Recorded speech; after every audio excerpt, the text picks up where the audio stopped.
Hey all, Hipper here. So today we are checking out the Minotaur, and that's because there's a lot of Shimakazes out at the moment, so it's a good time to play your Minotaur. Just a little, heads up here. But here we have a 6 versus 6, and it's on Greece, and this is probably one of the best maps in the game, and I love the smaller battles here. 6 versus 6 is one of the best ones because then you get 2 at each spawn on average. As you can tell in this game here, it's for some odd reason, one spawn has got 3 ships, I believe. The other spawn has got 2, and the last one has got 1. So I kind of wanted to be at the A spawn, but as you can see, I kindly asked my team to go for the C cap and the A cap here in the beginning, because my biggest fear in these smaller battles here is always that people are going to clump together somewhere, usually around me, and that's how you lose battles. It doesn't matter if it's a battle with lots of ships or a battle with not many ships. If you lump together and you miss out on those broadsides, that's when you lose. So obviously, as we usually do in these agile cruisers here, this is an agile radar Minotaur, of course. We go straight for the cap so we can buy ourselves, a little bit of breathing room. So get in here and then pop the radar. I don't really want to shoot any destroyers. Of course I do if I can, but what I really want is to scare them away so I can grab this cap here. I don't want a destroyer getting in here and then blocking me from capping, because I can't really go on the other side of this island here. I'm going to get absolutely railed even in a smaller game like this. So it's better if I can scare any ships away from entering this cap, and then I can grab the cap, because getting this cap here back is really difficult, because all you have to do is keep one ship on this side of the map, and it's pretty much untouchable. And while you're doing that, you're gonna earn tickets, and that's what we like. That's what agile cruisers are all about.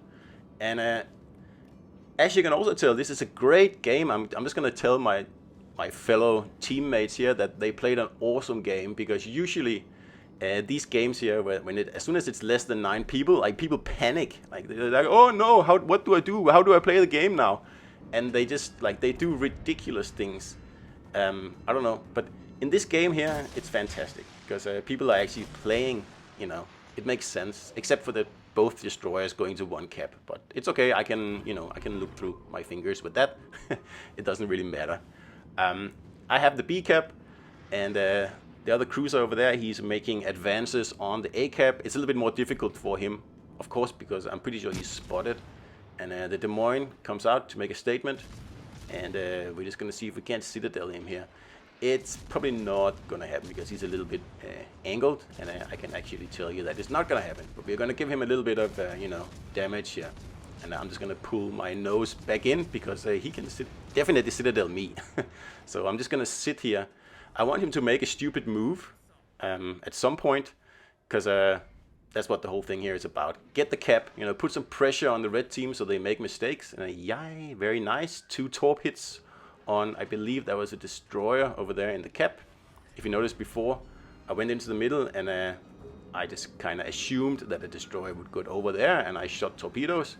And of course he assumed the same thing, except that he's just not getting any torp hits on me. So excellent.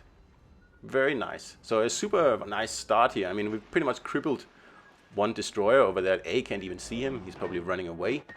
And we've got the B cap, and my team is spread out very nicely compared to the red team anyway, because they have 4 ships in one quadrant, pretty much. And that is pretty much the reason that they're not going to do very well in this battle here, because you have to spread out. It doesn't matter really what it is the game is about. You have to spread out, because you have to get broadsides. That's how you win. That's it. So now this Yamato here is pushing, and that's exactly what I don't want to happen, because as soon as he gets around, the corner here, he'll be able to shoot at me with impunity over there, because there's only another cruiser to defend that whole flank. And he's doing a really good job over there. Really, that's Seattle. Like, it's really nice to see that, the Yamato is closing in, and he's not just running away into open water and getting citadeled into oblivion.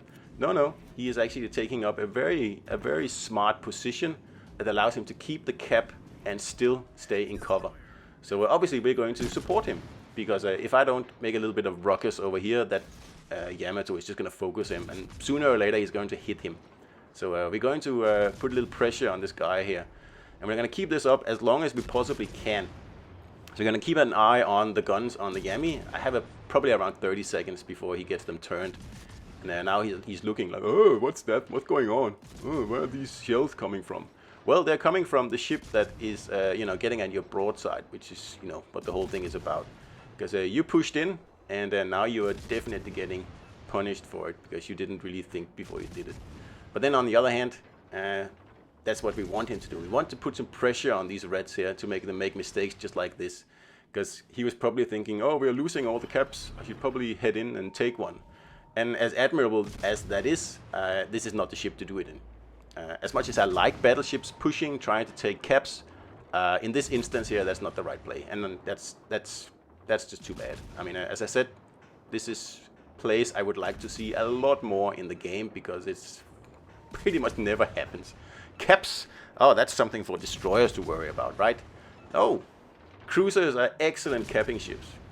And if you get into, a cap like this in a Minotaur, you can hold this cap for a very long time until a battleship flanks you like this, and that's why we need this battleship here out of the way. And luckily he shot at the Seattle. So good teamwork here. The Seattle, he holds the cap.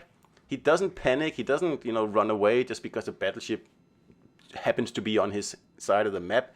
He sticks, he stays, he sits in the best cover he can find, and he holds the cap for as long as he possibly can. And because he does that, I back him up, and together we eliminate that Yamato there. And this is pretty much the turning point of the battle here. This is another reason that I really like these smaller battles here. Like 6, 5, 4, 3 ships. I think that's a lot more fun because I think it's a much more personal experience. It's not, as chaotic as 9-player battles and where people are just, shooting from everywhere on the map. And there's only a few spots where you can sit and don't be crossfired. But in these 6, 5, 4, 3 battles here, the whole dynamic of the map changes. And it's a very different way to play the game.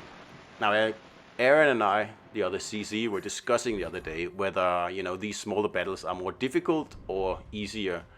And I don't know. I don't know. To me, they're different. Definitely different. And more personal. And, that Seattle over there, like I will remember him for a long time because he was the ship who had the A cap. And I will remember what he did and what he did to survive and how well he played. There's no way I'm going to remember that in a battle with 9 players where there's like 3 of them over there and they're sitting on top of each other and they're torping everywhere and shooting whatever they want. I like these smaller battles here. 6 is the minimum. I actually prefer like 4 players, really. 3, 4, 5. I think it's good fun. Here's the Des Moines again, and he's just sitting still out there. I don't know if he's given up or whatever he's done, but that's weird. And I'm just not having much luck with my citadels in this game here. But whatever, he's also quite far away. So I'm just gonna focus on the superstructure here. I don't know if these battles are easier or more difficult. I tend to think they are a little bit more difficult because if you make a mistake, there's no recovery, especially if you're in a 3 versus 3 or something like that. If you make a mistake over on your cap and you let the other ship get the upper hand, then you've lost that flank and you've lost that cap and you've lost the game for your team. Pretty much. There's no real, getting out of that that one there. If you make a mistake, the stakes are much higher. I mean, some people like that. I really like that. That's also why I really enjoy the 1 versus 1s, where, the stakes pretty much can't get any higher. And it's also nice not to always have to play these quite annoying 9-player battles, really. I like to have something different, and this is certainly different. So this Kronstadt here, he is just getting bullied by everyone. He does have a destroyer for backup, but the destroyer is like down to 1% health or something. And as soon as the Kronstadt is done, I'm going to move in and I'm going to radar that destroyer, and he is going to be absolutely finished. Now, obviously, this Russian here is going to shoot at me, so we're just going to time what we're doing out here. And there's the shells coming, and there's a nice little hole there, so we're just going to pop right into it. And he wasted his whole salvo, and that's probably the last salvo he's going to get off, because now the destroyer is moving in, and There's some torpedoes with PJ Hunter's name on it. Yoink, done. So that's it, just the destroyer left. So I'm gonna move in to radar it, and then the Hayate and I was planning on taking care of it, but the Hayate is, you know, far ahead of me on that one. But anyway, great battle, and I love these smaller battles here. I don't care if they're more difficult or easy or whatever. I really enjoy them, and I have a lot more fun playing these battles than I do 9 versus 9s. So if you do as well, let me know in the comments, or yeah, tell me what you think. Hope you enjoyed it. See you out there.